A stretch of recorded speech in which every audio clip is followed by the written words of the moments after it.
So have you heard the news? A pretty big name in the crypto world just made a huge call, basically saying the bear market is finally over.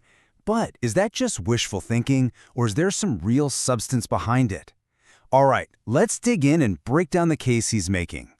And here it is, the big claim. He's not just talking about a little price bump here. The prediction is for a total flip to the green side in 2026.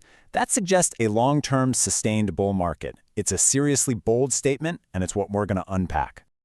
Okay, so a bold prediction for sure. But what's backing it up? Is it just a gut feeling? Well, the argument is actually a mix of things. Market data, what the big institutions are doing, and even some pretty wild theories about geopolitics. We're going to look at it all to see the full picture he's painting. All right, first things first. The foundation of this whole argument is something you can see with your own eyes. Prices are going up. Before we even get into the why it's happening, the speaker just points to the what, a recovery across the crypto market that you can't really ignore. And the number one piece of evidence, you guessed it, Bitcoin. At the time this was recorded, the speaker was pointing to a price of $94,000. Now that's a pretty nice jump from 87 grand at the start of the year, right? This is framed as the lead signal that the whole market is turning around. But hey, it's not just a Bitcoin party. The source is quick to point out that this is a market-wide thing. Look at the altcoins. You've got XRP, SUI, and Solana all making some pretty serious moves. The idea here is that this isn't just one coin having a good day. It's a broad shift in momentum. And get this, the speed of this recovery is what's really turning heads. I mean, a 20% jump for XRP in just 1 week? Wow. That's not just a slow crawl upwards. That's the kind of explosive move that suggests the buyers are back in town and they mean business. Okay, so prices are up. That's the what. But what about the why? Well, the argument goes beyond just the charts. Now we're going to look at the big external forces that might be pouring fuel on this fire. We're talking about big money from institutions, and yeah, some major world events. You know what they say? Follow the money. And that's a huge piece of this puzzle. Just look at these ETF inflows. We're talking over $700 million flooding into Bitcoin ETFs in a single day. That's not just everyday folks buying in, that's serious institutional cash flowing into the space. And this isn't a one-off. It's part of a much bigger story, right? We're seeing the titans of traditional finance. I mean, Bank of America, JP Morgan, Morgan Stanley, they're all jumping in. They're offering crypto services, custody, the whole shebang. For an industry that used to be on the outside looking in, this is a huge change. Okay, so this is a really important point to make. The speaker's case is kind of a mix of two different types of evidence. On one side, you have the really solid stuff, right? The confirmed ETF inflows, banks offering services, things you can verify. But then, on the other side, there's some more, let's call it speculative stuff. You know, rumors about Venezuela's Bitcoin stash or Iran using crypto to get around sanctions. We're just laying it all out here, exactly as it was presented, so you can see the full picture. The concrete and the not so concrete. So we've seen the prices go up, and we've seen the big money coming in. But the argument digs even deeper. It asks the fundamental question, why Bitcoin? What makes it so special?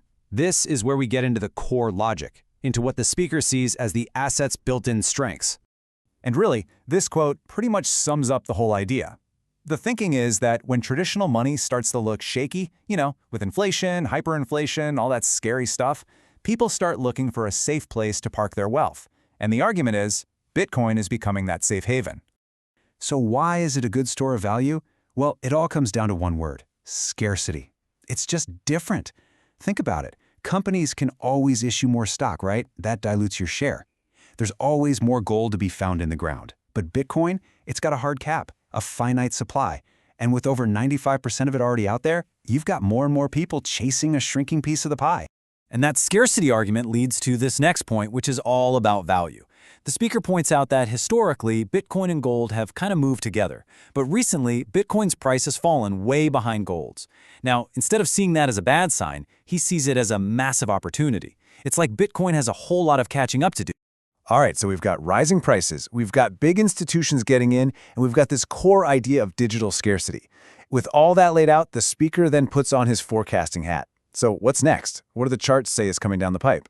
So, to get a glimpse of the future, he pulls out this classic trading tool called the Livermore Speculative Chart, Don't worry about the name. It's basically a roadmap that traders use to spot market cycles. And when he overlays this roadmap onto Bitcoin's chart, well, the predictions are pretty wild. It suggests that right now we're just at the beginning of the recovery. The model points to a potential price of $225,000 later in 2026, and then a mind-blowing $400,000 peak somewhere around 2029. Okay, so it's one thing to predict a massive bull run, but it's another thing to put your money, or in this case, your work, where your mouth is. The speaker is actually building his own platform based on this exact bullish view. So let's take a look at it, kind of as a case study for how he's putting this analysis into action. The platform's called ClassPix, and the whole idea behind it is to be incredibly easy to use. It's a simple 3-step process. First, you get free tokens every week to play with. Second, you just pick what you think is going to happen. And third, and this is the key part, it tells you right up front how much you could win with a simple multiplier. No complicated math. And that simplicity is really the main selling point here. The speaker basically says other prediction markets are way too confusing for the average person, with all their weird bidding systems and payouts that are impossible to figure out. The whole point of his platform is to cut through all that noise. You see a clear multiplier, you make your pick, and that's it. It's all about making it less intimidating. So there you have it. That's the whole bull case, from the rising prices to the institutional money to the fundamental belief in Bitcoin's scarcity. It's a really compelling story, for sure. But it leaves us with the big question, right? Is this the real deal, a genuine recovery built on solid ground? Or is this just another wave of hype, driven by that classic crypto fear of missing out? I guess only time will tell.